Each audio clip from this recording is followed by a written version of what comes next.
Yo, what's up, guys? Too Hardcore here. Wanted to put together a video on the legendary lost sector for the exotic Gauntlet farm. It's called Concealed Void on Europa. Required or recommended power 1250.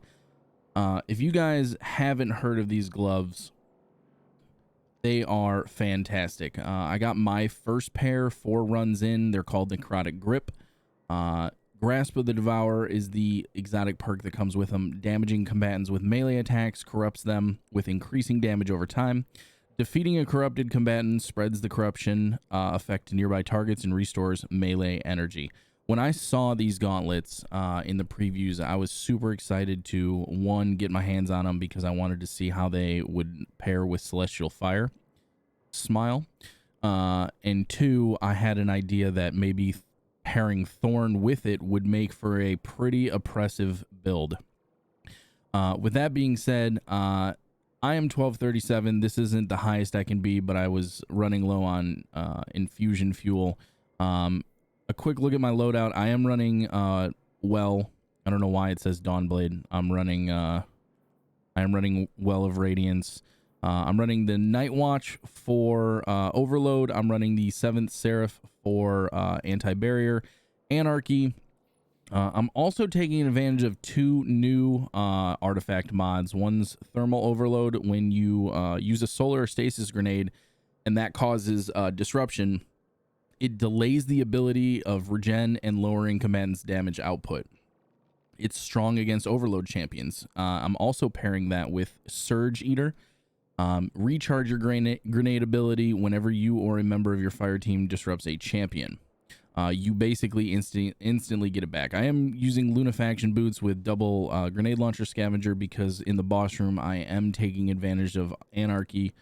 You can basically get runs done fairly quickly. I was doing it in 6 to 7 minutes, depending on, you know, how much of a bot I was being at the time. All right, so with this guy right there, that staggers him right there, and you instantly get your nade back.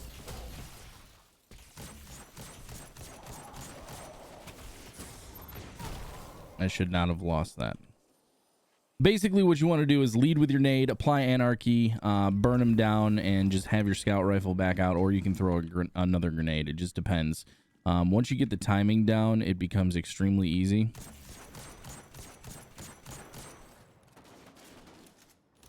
I always lead with grenade, burn them down a little bit, make sure that we're reapplying stagger here.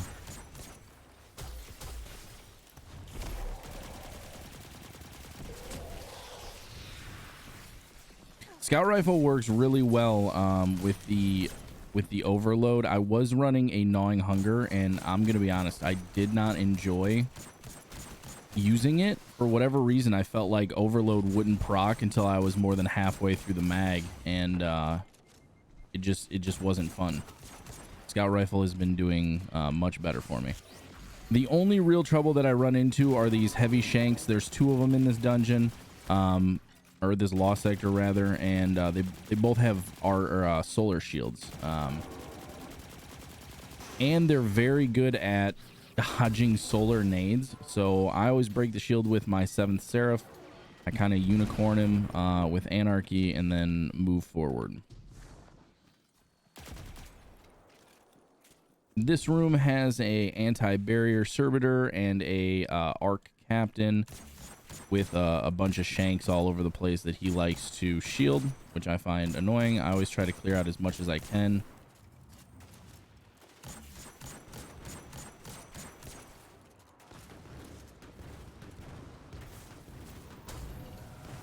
Of course. Just burn them down real quick.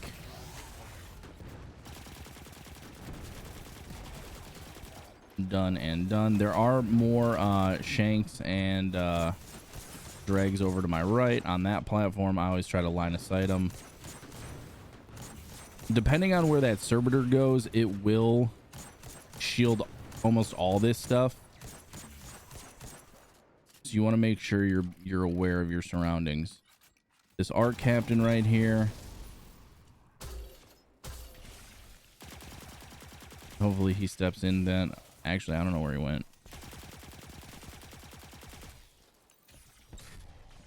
There's a dreg.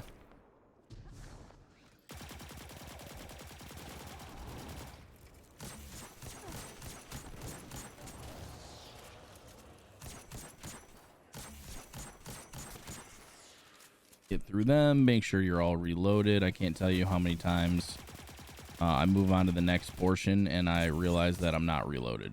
So make sure you're reloaded. Take your time. You have 15 minutes to get through this.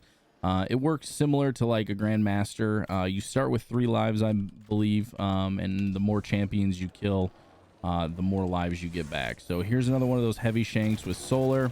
I always step on this thing because it lets me line of sight it pretty well with a rift down. Once I break his shield, we'll hit him with an Anarchy and slowly fall to our impending doom into the Vex Milk. Hopping over to this platform, you have one more overload and a sniper over here. Again, overload is pretty standard. Hit him with an Anarchy.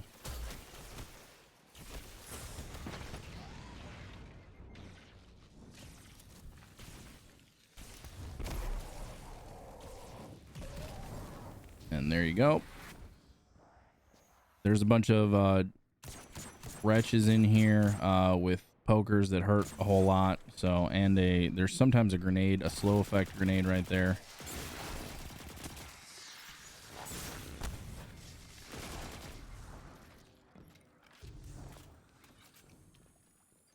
Mind you, I did start this a little bit late. I forgot that I'd started the lost sector before I started the video, so we really got into it at about 3.5 minutes. This portion right here, there's a bunch of explodey shanks. At the end of the hallway, there's another overload champion, which will be the last one you have to deal with. There's also a vandal, which is annoying. So there's where the captain is right there. If you hop over across again, I'll end up running into more explodey shanks and things get pretty hectic. So what I want to do is bait him out. So we'll throw that there. Hit him with Anarchy. I don't think any of them stuck. That one did. Stuck him again.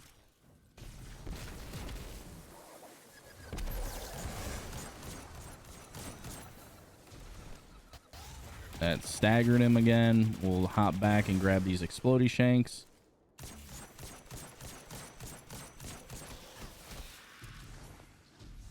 And that clears that portion. Once we get here, the next step is the boss room. I basically line of sight him, apply Anarchy, and basically just play Ring Around the Rosie. He's not very aggressive. The one thing that does kind of get annoying is he spawns a servitor, and of course the servitor shields him at times. My experience is, for the most part, he stays on this side of the room. I have gotten unlucky where he'll go all over the place, so I try to get that burn applied early. Throw that over there. Try to get as many as we can. We're standing in a well. That's why I'm running Rift. Or Well of Radiance, rather.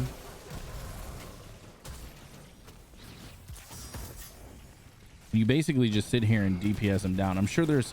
I tried a sword. The sword didn't work really well. Trying to get into the overloads faces, I ended up dying more times than it was worth having. So far, this has just been pretty straightforward. He will keep spawning the wretches. They're pretty easy to just deal with. Make sure just apply Anarchy tool will hit you with max. I know a lot of people like to go crazy with Anarchy and okay, and apply like 4 or 5. You really don't need that much.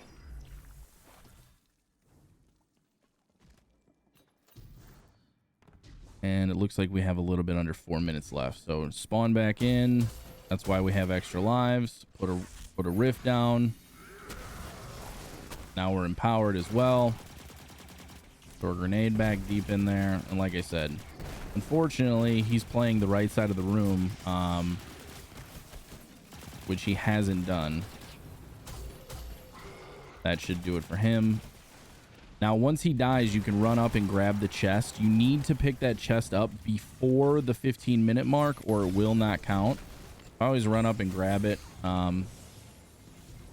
That's basically the end of the encounter. Like I said, wanted to put a quick video out. I know Bungie's been pretty quick with some fixes, and I figured these Warlock gloves would be worth putting the effort and time into farming for them because they look on paper to be pretty OP. Listen, guys, if you enjoyed the video, make sure to subscribe to the channel, leave a comment or a like, and most days you can find me live over at twitch.tv/2hardcore. Have a good rest of your afternoon, and I hope you guys are enjoying Beyond Light. Thanks for watching. Bye.